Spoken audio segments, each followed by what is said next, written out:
Hey KU fans, welcome back to Hilton Coliseum here in Ames, Iowa, site of a really ugly Kansas basketball game. KU loses 77-60 in a game that in a lot of ways wasn't really that close. First half maybe so, but second half felt way worse than that. Nobody cares about the scoreboard though. With Benton Smith, I'm Matt Tate, and this is KU Sports Extra. Benton, I don't even have a sheet of paper in front of me. Usually I hold one. You've got one. You picked that up from me. Usually I look at it once or twice. Maybe I'm wondering if there's something I ought to reference and I should have it. Yeah. There's only one stat that mattered in this game, and I know it. I wrote it in my game. It may have something to do with turnovers. It does. Okay, it does. great. 24 turnovers for Kansas tonight. To be fair, Dedrick Lawson said after the game a lot of them were unforced. I do think that's true. Yeah. Sometimes guys will say that when they're kind of sore losers and not wanting to give the other team credit. Right, Self gave Iowa State credit. Dedrick Lawson gave Iowa State credit. But I think he was right. I think a lot of them, especially in the first half when they had 14, were unforced. Yeah, I think that just they didn't handle the adjustment that they had to make with playing without Udoka Azubuike and then playing in a hostile environment. Just their second road game of the season, and obviously Iowa State's a better team than Arizona State is, and obviously they're going to be way more prepared for a KU team than a random non-conference opponent who's at seed twice in the past 2 years as opposed to twice every single year. And there's just so much that goes into the Big 12 race, and Iowa State is just a great venue, and like the fans really feed the players. Once Iowa State was actually able to kind of create some momentum by hitting three-point shots. I think that was the only reason they didn't pull away in the first half. Yeah, they missed. Is they were missing from three-point range. So KU was kind of fortunate that wasn't already trending toward a blowout in the first half. It became that in the second half because the turnovers kept coming. KU didn't clean that up, and the defense took a step back, I thought, from KU as Iowa State started to hit from the outside and really take this game over.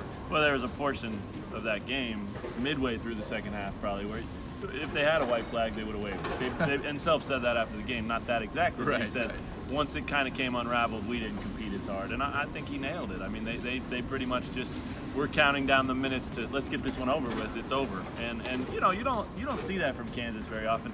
Iowa State's coach Steve Prohm talked about that afterwards. He said, you know when you play a Bill Self team, the tougher team's going to win. Yeah. The more detail-oriented team's going to win.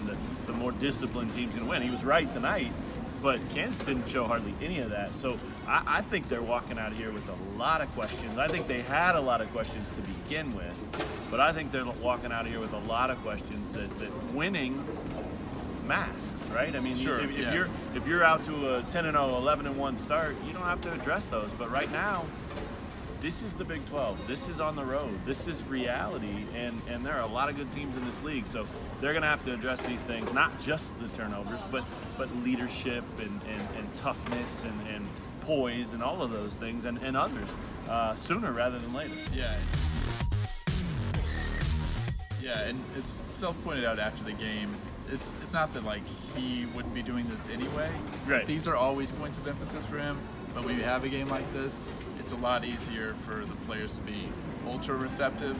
Right. Because I mean, a game like this for them is embarrassing, No doubt. So I mean, they're going to take those harsh criticisms from Self even more so to heart, I think, after a game like this, and so it becomes a teaching moment. I mean, obviously it's not enjoyable for them in the moment, but you could also see Self kind of like turning the corner just a half hour after the game and be like, okay, that one's over. Yeah, that one's over, and we can actually maybe grab their attention from it. Yeah. So there's some little positive in that. Yeah. Real quick before we get out of here and head to the road, to the highway. I-35. To the open road. Before we do that, let's talk about Udoka. He didn't play. You guys surely know that by now. Injured his wrist ahead of this game, his right wrist, which is different than the one he hurt 2 years ago that basically cost him his whole season.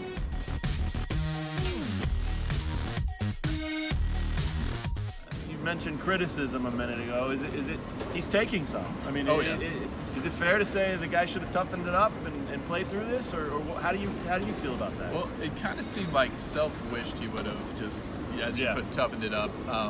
Because I mean, even in that statement that he made before the game, it's kind of like, well, we understand how maybe that could kind of be a mental thing for him. Even though it's the other hand, even though all he's that, fine, yeah. even though the X-rays indicated it's probably just a bruise. We'll go ahead and do an MRI tomorrow just to be safe. Sure. But, I mean, so I think Self, especially knowing the type of players he loves coaching, would have said, yeah, just get out there and play. Yeah. But he didn't force him to That's do what's it. cool about Yeah, it. He allowed it to be the kid's decision. It's his life, it's his Yep. body, it's his future, and that's cool. I do think that's an important part of it to point out. But yeah, I mean, look, maybe had this been an NCAA tournament game, or the streak was on the line, maybe he would have toughed it out and played. But we don't know. But they were certainly different without him. They really struggled offensively to have any kind of identity. They try to play through Dedrick Lawson the same way they played through Udoka. It just doesn't work the same way. And that's not a knock on Dedrick. It's just he doesn't have 3-4 inches and 40-50 pounds. I mean, it's a big difference. Yeah, Udoka's obviously a much more explosive guy around the basket. I mean, Dedrick is more of a I'm going to beat you with angles and footwork type of player. Yeah. Udoka can just overpower and dunk on people. So completely different type of low post player. Yeah. So, and I think we saw that obviously KU needs Udoka as a booster. For sure. I don't know that Udoka playing means KU wins this game. No, probably not, actually. Yeah. I give you that. But Iowa State was really prepared for Lawson. They played hard. They played better. That's how it goes. It's the road in the Big 12. For Ben Smith, I'm Matt Tate. Thanks for checking out KU Sports Extra. We'll talk to you guys again next week, Wednesday. TCU coming to town. Get excited.